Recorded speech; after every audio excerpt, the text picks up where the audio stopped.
Lo que vamos a ver es un poco más en detalle todo lo que tiene que ver con turbinas de gas.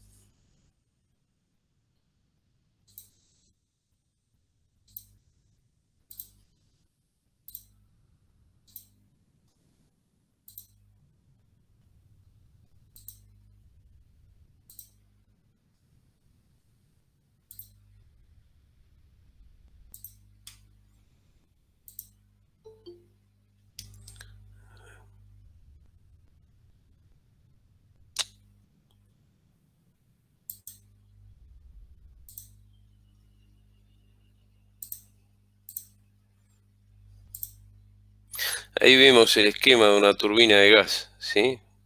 Este sería cómo se vería la turbina de gas. Bueno, esto habíamos visto el ciclo teórico que acá había un intercambiador de calor, por acá aspiraba aire el compresor, ¿sí? Iba a una cámara de combustión que en realidad en el ciclo teórico era un intercambiador de calor. Los gases así con energía se expanden en una turbina y después vuelven a este intercambiador de calor. Este era el ciclo teórico de 1 a 2, una compresión, ¿sí?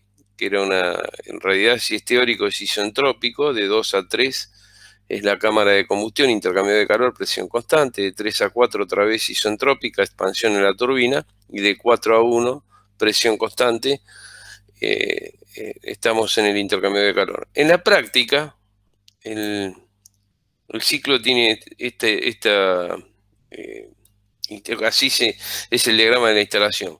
O sea, en la práctica, el compresor aspira aire de la atmósfera, ¿sí? Ese aire que es aspirado de la atmósfera se comprime, salen dos y acá viene la cámara de combustión. Se inyecta combustible, los gases aumentan su energía, entonces el aire se combina con el combustible y se generan gases.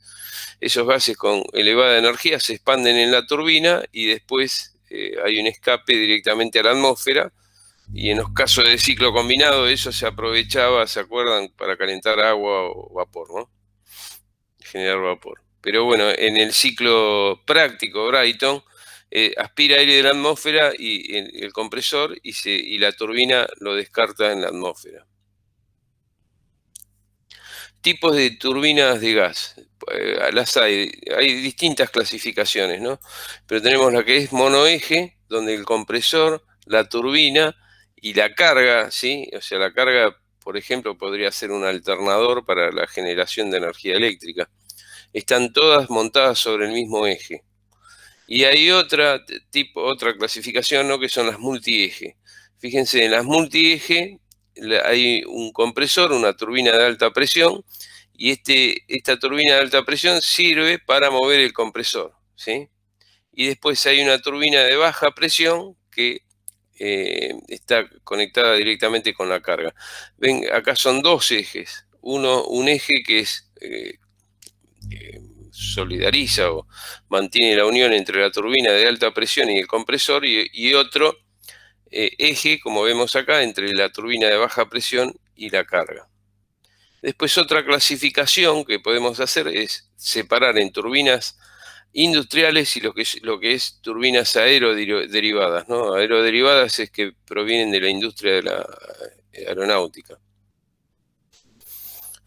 Parámetros característicos del ciclo Brighton. Bueno, los parámetros característicos, por un lado, son la relación de presiones, que la relación de compresión o relación de presión, que ya lo vimos cuando vimos el ciclo Brighton. Y después hay otro parámetro que es importante, que es la temperatura de fuego. Sí, que acá está la definición según General Electric, que dice que la temperatura de fuego es la temperatura del plano de los bordes de fuga de la tobera o a la entrada al borde del ataque de los árabes de la primera etapa de la turbina. ¿Sí? O sea, acá marca donde se considera la temperatura de fuego. Esta sería una turbina. Acá vemos el compresor, toda esta etapa es la de compresión, después viene la etapa de la combustión y después, una vez que acá tenemos toberas y acá estará la parte de la turbina. A ver, el ciclo se ve afectado por pérdidas, ¿no? Que se pueden producir. Pérdidas que tienen que ver con el aumento de la temperatura del aire al ingreso de la... Acuérdense que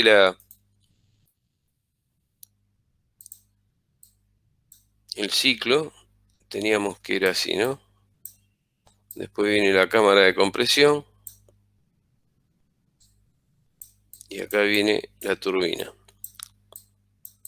O sea, el compresor aspira aire de la atmósfera.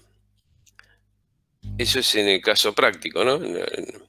Entonces, aumento de la temperatura del aire de ingreso. ¿Qué va a producir el aumento de la temperatura del aire de ingreso? ¿Qué les parece? ¿Por qué el ciclo se va a ver afectado por pérdidas si aumenta la temperatura del aire de ingreso? ¿Qué es lo que sucede?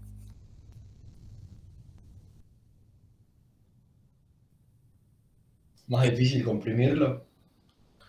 Tiene que ver, o sea, lo que va a pasar en realidad es que, a ver, el compresor aspira un determinado volumen por hora o un flujo volumétrico, que si la temperatura es más elevada, el volumen específico del aire aumenta.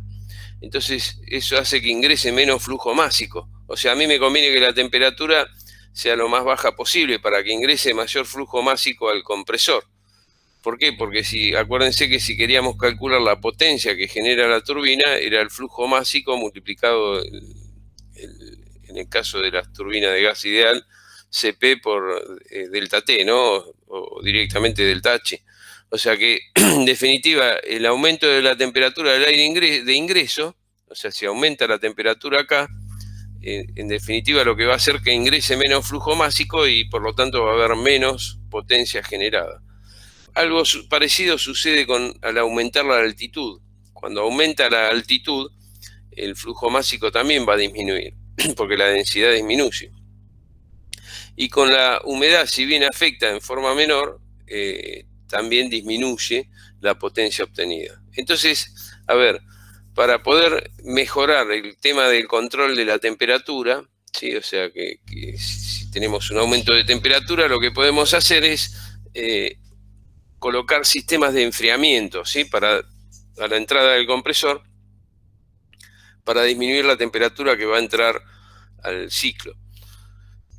Estos sistemas de enfriamiento pueden ser enfriadores evaporativos o pulverizador de agua. Esto básicamente es, a la entrada del compresor se coloca, ¿se acuerdan aire húmedo? Cuando vimos aire húmedo, ¿qué era que pasaba cuando yo sometía a una corriente de aire húmedo que no estaba saturada, agua líquida a baja temperatura? ¿Qué es lo que pasaba? ¿Se acuerdan? Había un enfriamiento que llamábamos enfriamiento evaporativo. O sea, acá se colocan pantallas que son enfriadores evaporativos o se pulveriza agua.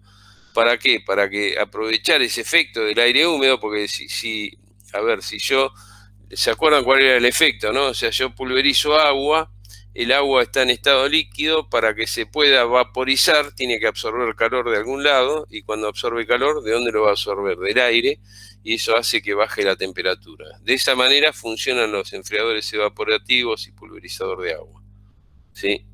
Acuérdense que esto, había un diagrama que era el diagrama de Molière para aire húmedo, que tenía esta forma. Este sería el punto de entrada y íbamos a entalpía constante, y este era el punto de salida, ¿sí? En el enfriamiento evaporativo. Y lo que estaba pasando, bajaba la temperatura de acá hasta acá.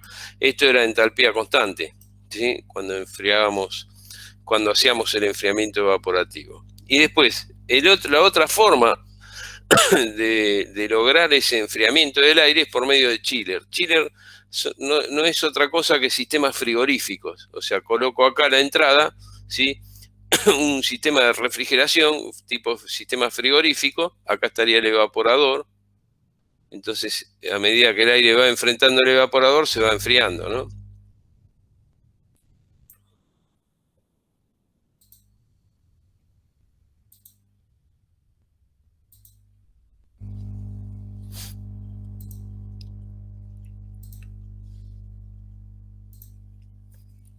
Entonces, mediante estos sistemas de enfriamiento, bueno, mejoramos... Profe, dejó de compartir.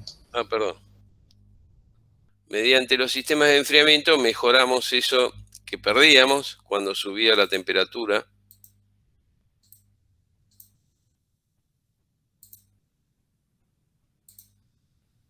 Acá está. No sé si quedó claro, alguna duda, consulta hasta acá.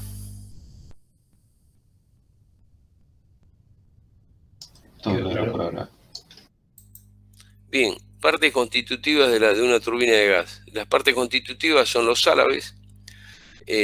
A ver, los álabes tienen que soportar temperaturas muy elevadas, entonces deben estar diseñados para que soporten esa tensión térmica. Se fabrican, tienen canales internos para la refrigeración de los mismos.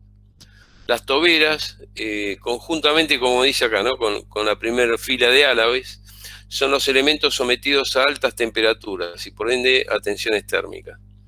O sea, se fabrican mediante superaleaciones y revestidas con un material cerámico, ¿sí? Para garantizar su refrigeración van a contar con canales internos por donde circula aire a presión de forma tal de refrigerar a las toberas. Y después las cámaras de combustión, que las podemos dividir en anulares y tipo silo, ¿sí? Son de diferentes formas. Y después están los quemadores, que deben evitar la formación de los NOx, NOx, ¿no?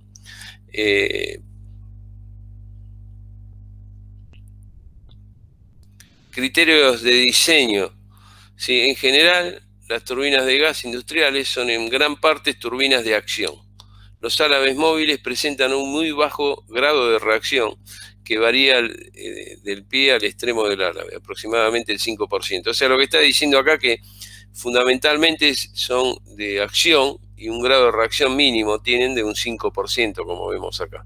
Los principales criterios conducen a esta opción son esencialmente que, primero, que una turbina de acción necesita menos etapas que una de reacción, absorbe mayor salto entálpico por etapa que las de reacción. Y segundo, la turbina de acción permite trabajar a una temperatura de entrada más elevada con la misma vida útil de los álabes.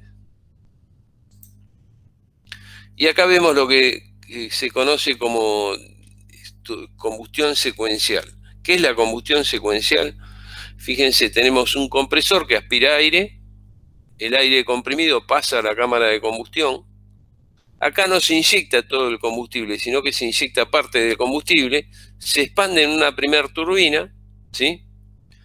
Esos gases que todavía tienen aire en gran cantidad, se les agrega más combustible, se produce una segunda combustión en esta cámara de combustión y se terminan de expandir esos gases en esta turbina que vemos acá. Fíjense que acá vemos turbinas de gas con combustión secuencial. ¿Cómo sería esto? De 1 a 2 tenemos la compresión, de 2 a 3 tenemos la primera combustión acá, de 3 a 3' o 3i tenemos la primera turbina, que sería esta que está acá. De 3i a 3 segunda tenemos otra vez acá la cámara de combustión, y después de 3 segunda a 4 tendríamos la segunda turbina. Si quieren lo hacemos acá el gráfico para que se entienda bien.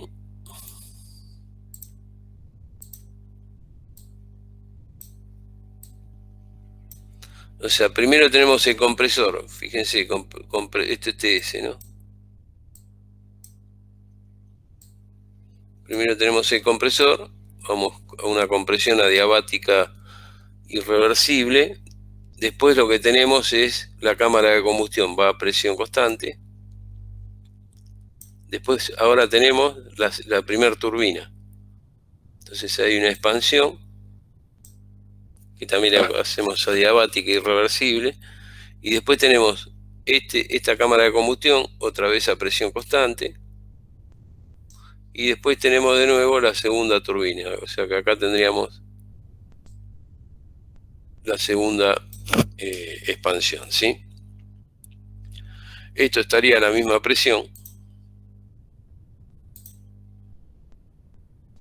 Esto sería una isobar.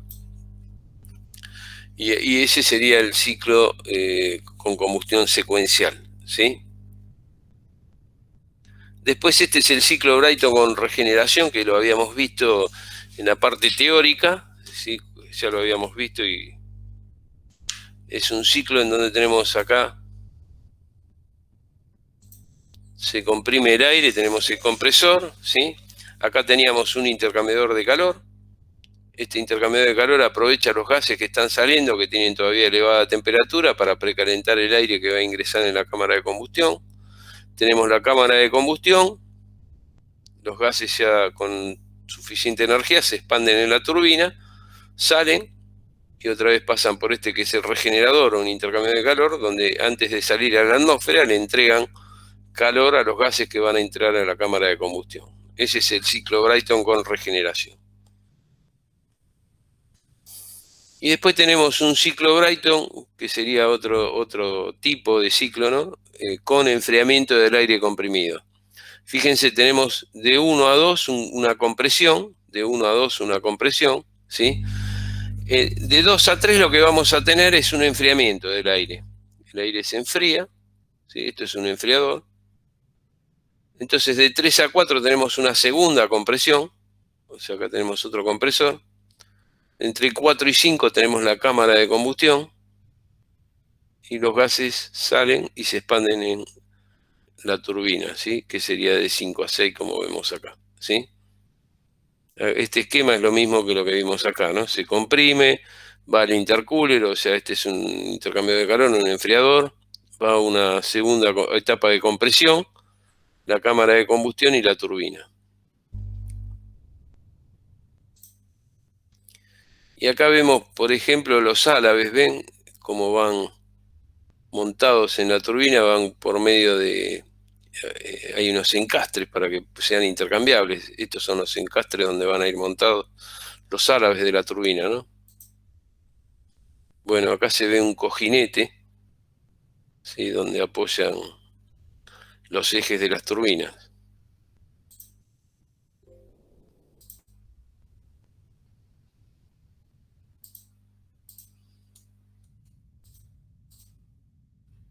Perdón, repite lo del cojinete, ¿cómo es? Sí, a ver. O sea, esto que está acá es un cojinete. Acá va a ir apoyado el eje de la turbina, ¿sí? El eje de la turbina, fíjense que acá se ve este cojinete está, por supuesto, siempre está lubricado, ¿no? O sea, siempre tiene que haber una película de aceite entre el eje y el cojinete, ¿no? Eso es lo que... ¿Se entiende? Sí, sí, ahí sí, gracias. No, de nada.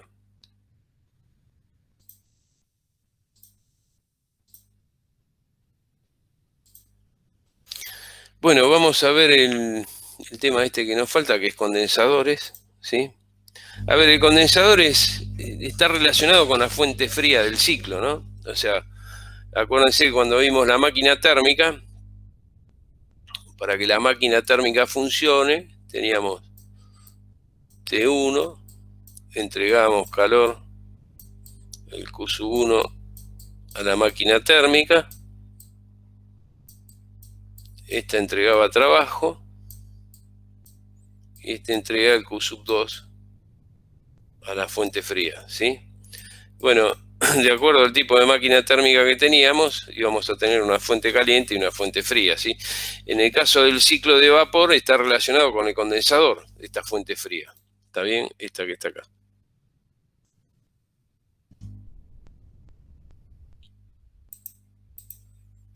Funciones: recuperar como agua de condensación el vapor que sale de la turbina. Se recuerda que el agua es tratada, lo que implica un alto costo de obtención.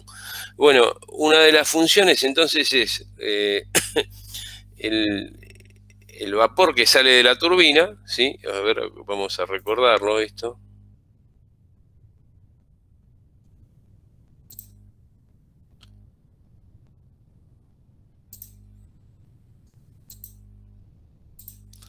El ciclo de vapor teníamos, si ustedes recuerdan,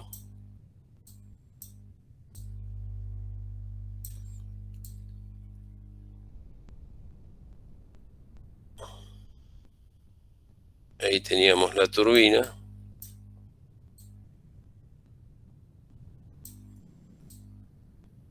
el condensador y la bomba.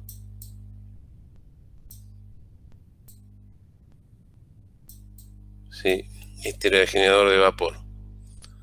Entonces, como dice, una de las funciones del condensador es el vapor que sale por acá, ¿sí? Que sale exhausto de la turbina, recuperarlo y transformarlo en agua líquida, ¿sí? Para que después sea bombeado y vaya al generador de vapor. Acá vemos el Q1, como decíamos antes, ¿no? Y este es el Q2.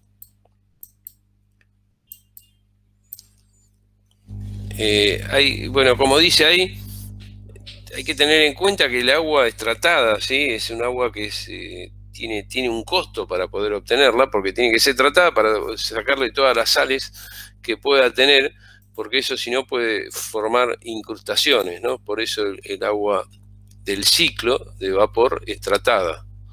Y es un proceso caro.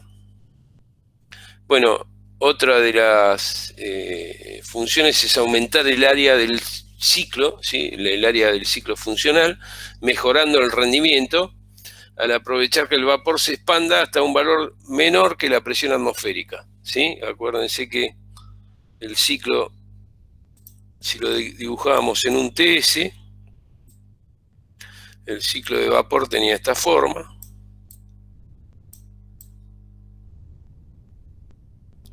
Este era con sobrecalentamiento. Y esto era lo que corresponde al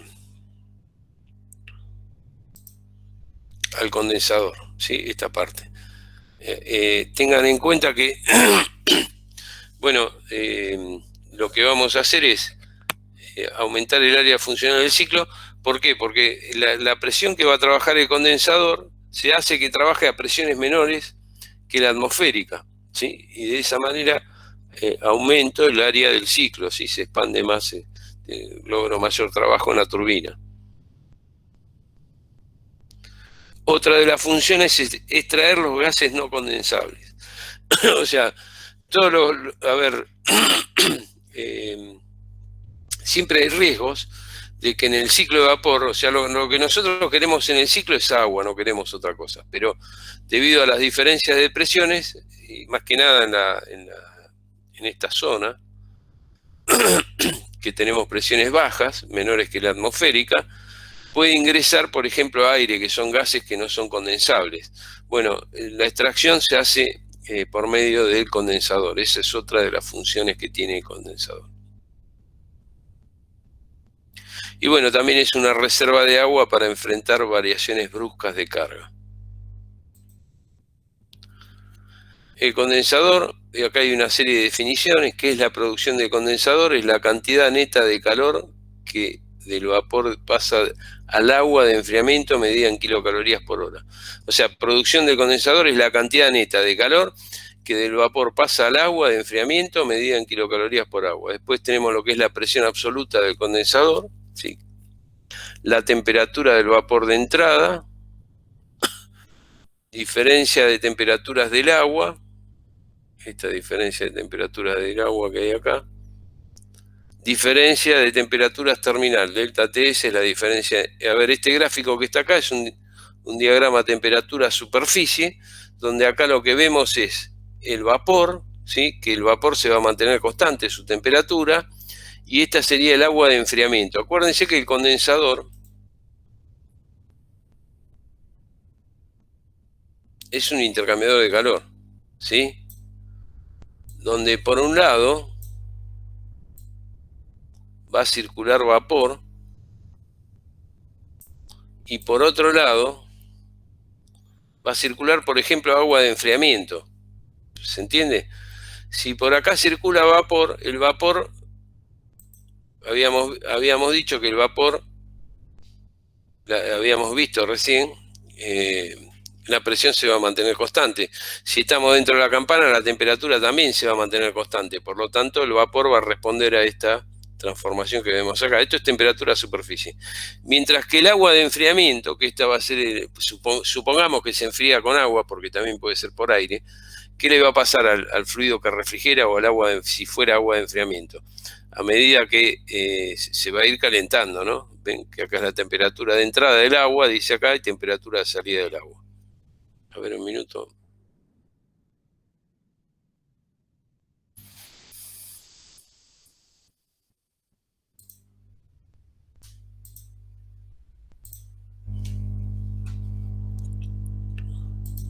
Bueno, seguimos con otras definiciones que dice vacío, grado de vacío, que va a ser el vacío que tenemos en el condensador. Y después tenemos un coeficiente de transmisión de calor y la superficie del condensador. Es la superficie total medida por la parte exterior de los tubos y desde una placa tubular a la otra, expresadas en metro cuadrado. Bueno, acá vemos una clasificación de distintos tipos de condensadores, ¿sí? Fíjense, acá tenemos básicamente se divide primero en una gran división, de mezcla y de superficie, ¿sí?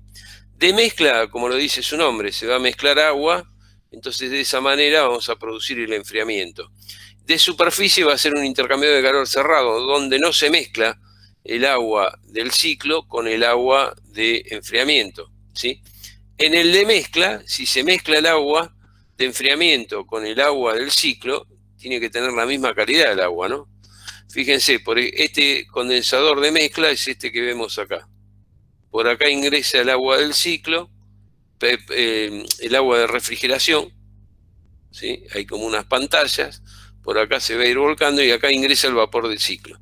A medida que va el vapor subiendo por acá, este agua va cayendo, se va mezclando y por acá sale el agua mezclada con el agua de enfriamiento. Y esto hace que tengamos acá el condensado, que es lo que buscamos, ¿no? Y después en el de superficie no se mezclan el agua de enfriamiento con el vapor, ¿sí? No, acá no se mezclan, circulan, es un intercambio de calor cerrado y que puede ser refrigerado, como les dije hace un rato, por aire o por agua, ¿sí? O sea, obviamente, repito el esquema que habíamos hecho, es un intercambiador de calor cerrado. Por acá circula el vapor y por acá circula el agua de enfriamiento, ¿sí? No se mezclan. Este agua de enfriamiento, bueno, esto puede ser agua, lo que enfría, o puede ser aire, ¿sí? Y cuando es aire, generalmente se lo llama aerocondensadores, ¿sí? Como, fíjense, acá se ve un esquema. Por acá viene el vapor que sale de la turbina. Estos que están acá son tubos. Todos estos que se ven como rayas así, son tubos que tienen, definitiva serían así los tubos. Estaría lleno de tubos por donde pasa el agua de enfriamiento. Sí, acá se ven más. El vapor va a ir bajando por acá, va a ir enfrentando todos esos tubos. Y cuando se va a ir condensando, y acá hay un pozo que se llama pozo de condensado, pozo caliente, y acá se recoge todo el condensado, ¿sí? Repito, en estos condensadores que son de superficie, donde el aire, de superficie, donde el agua, donde el fluido refrigerante y el agua del ciclo no se mezclan, ese refrigerante puede ser, como les dije recién, aire o agua.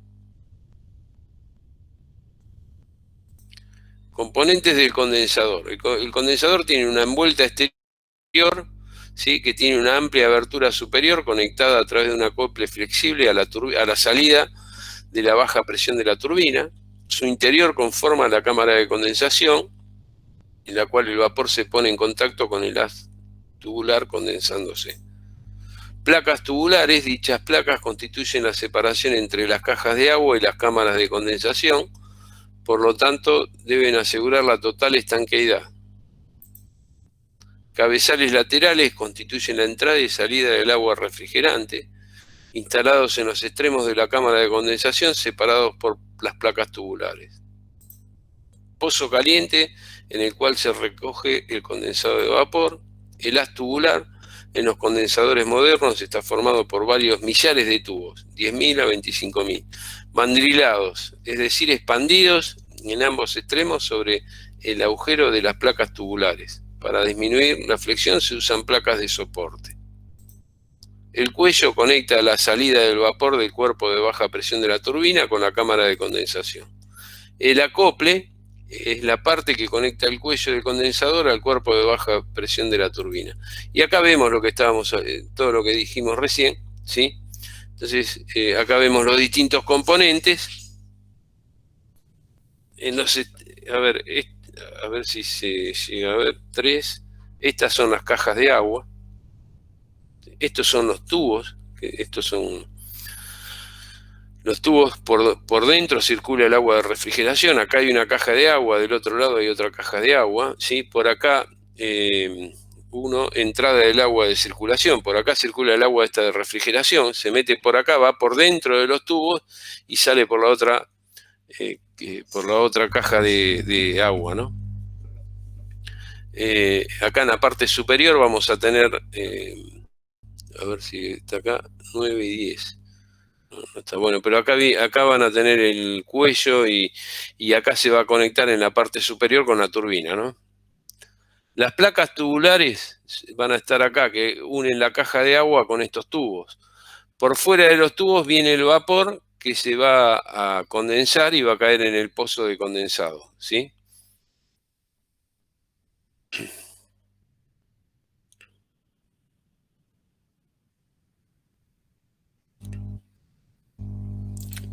Bueno. Diseño, condiciones a cumplir. Que haya que exista la menor pérdida de carga en la faz vapor. La distribución de los tubos debe ser tal que evite el subenfriamiento. Acuérdense que la idea en el ciclo era esta, ¿no? O sea, si yo tenía...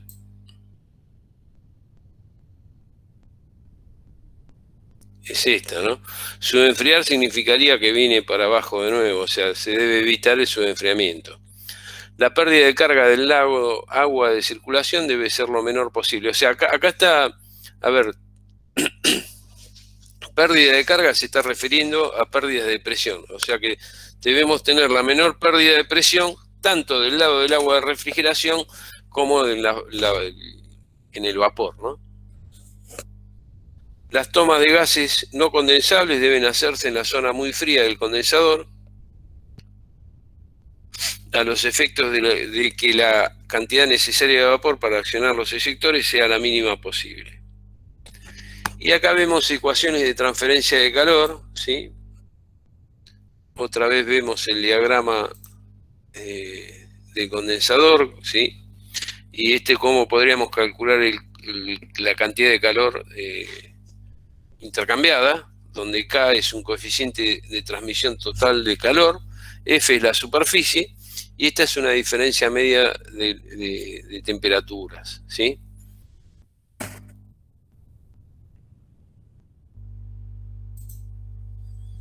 Detalles constructivos, materiales. Los materiales de los tubos deben responder a 3 exigencias fundamentales. Primero, resistencia mecánica. ¿Sí? Esto tendrá que ver con un cálculo estructural. Elevada conductibilidad térmica. ¿Sí? Esto también tiene que ver con con el cálculo térmico, ¿no? O sea que deben tener una buena conductibilidad térmica y elevada resistencia a la corrosión, ¿sí? Porque fíjense que acá vamos a tener agua de un lado de refrigeración, ¿sí? Que son refrigerados por agua, y del otro lado vapor, ¿sí? Entonces deben tener una buena resistencia a la corrosión. Bueno, la experiencia ha demostrado que los mejores resultados se obtienen mediante el empleo de aleaciones de cobre, ¿sí? Cuando hay corrosión excesiva, lo que se utiliza es acero inoxidable.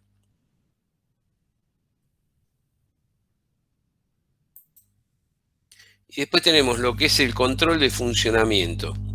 El control de funcionamiento, o sea, el condensador necesita un control continuo para ir, o sea, esto es un control continuo de los parámetros del condensador que nos van a dar un indicio de si hay alguna falla en el condensador, ¿sí? Uno de los controles que se hace es temperatura y presión en el condensador, ¿sí?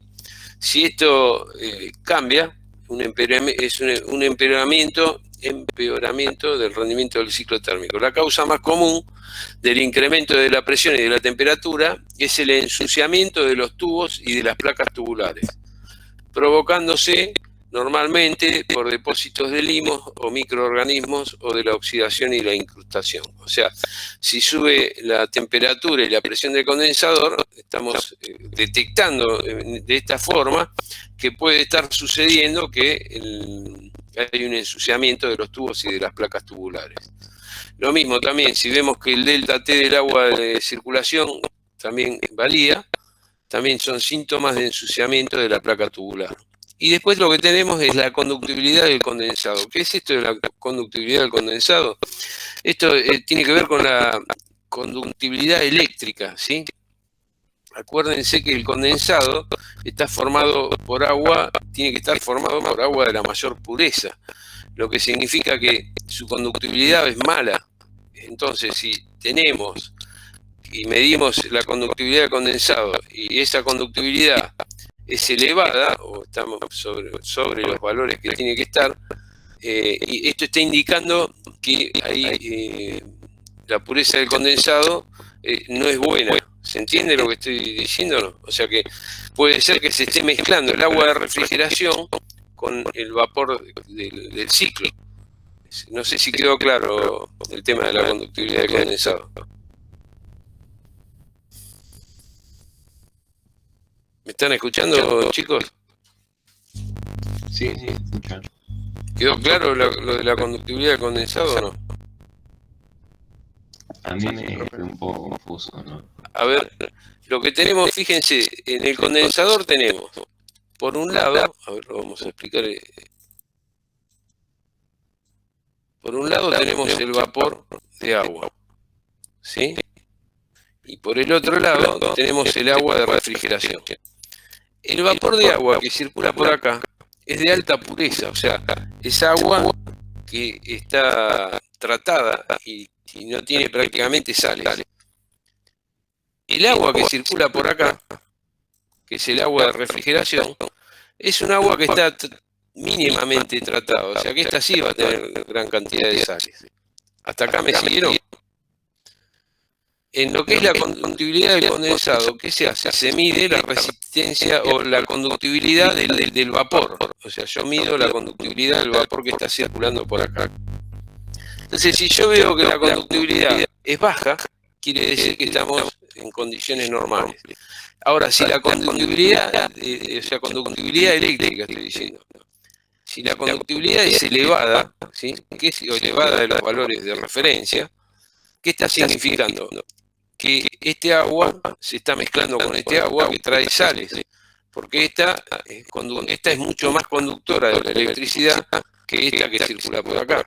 Entonces, si yo tengo que la conductividad del condensado aumenta en un gran valor respecto del valor de referencia, es un indicio de que se está mezclando este agua, que es el de refrigeración, con el agua de condensado. ¿Se entendió ahí? Sí. Bien. Y después extracción de no condensables, como les decía hace un rato. A ver, en la salida de la turbina, ahí teníamos.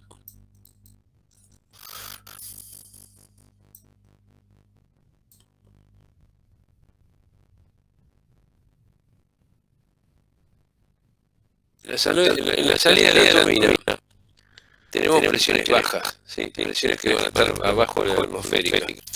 Entonces, ¿qué es lo que sucede? Acuérdense que en la turbina había sellos laberínticos y demás, pero siempre algo puede llegar a ingresar como aire, por ejemplo, y esos son gases que no son condensables. Y eso se extrae directamente en el vapor. Para eso se utilizan bombas de vacío, ¿sí? Que sería una bomba, pero en realidad es un depresor, ¿no? O sea, por eso se llama bomba de vacío, o eyectores. El eyector es ese dispositivo que está acá, ¿sí? Que acelera un fluido que pasa por acá.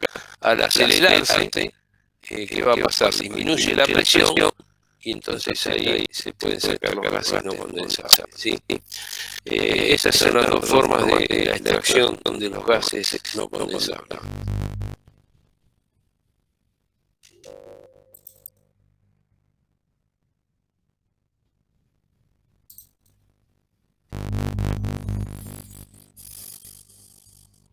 Bueno, chicos, ¿alguna duda, consulta?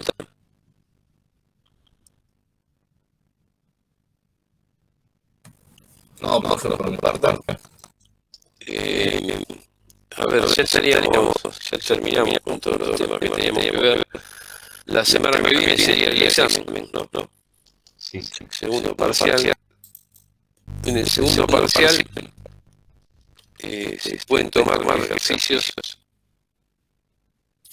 de todos los que vimos en las clases, ¿no? O sea que nosotros vimos aire húmedo, ciclos de vapor, ciclos de gas y ciclos frigoríficos, ¿sí? No es muy común que se tome ejercicios de aire húmedo, pero igual los tienen que saber. Inclusive a veces en los temas teóricos se preguntan, ¿sí? Sobre aire húmedo y tienen que saber los ejercicios de aire húmedo para poder a veces responder una pregunta teórica de aire húmedo. No sé si queda claro. Sí. O sea, exactamente, sí, va a ser parecida a la modalidad anterior, ¿sí? Se toma una parte práctica y una parte teórica. ¿Está bien? Bueno, yo no sé si tienen alguna duda, consulta.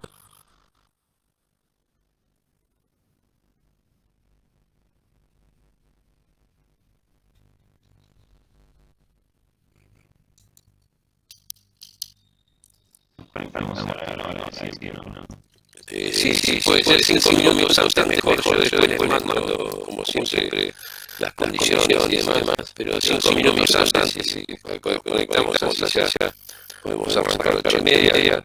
Vamos a hacerlo a través del aula virtual, como siempre, sí. Tengan presente el tema del aula virtual de no excederse con los tiempos. Sí. Recuerden que para promocionar en el segundo parcial tienen que sacar 8 o más. ¿Está bien? Así que, bueno, no sé si hay alguna duda, consulta. En general, puede ser que vaya a un punto teórico práctico. No sé cómo vamos a hacer la semana que viene. Puede ser como no, por ahí. Eso depende, sí.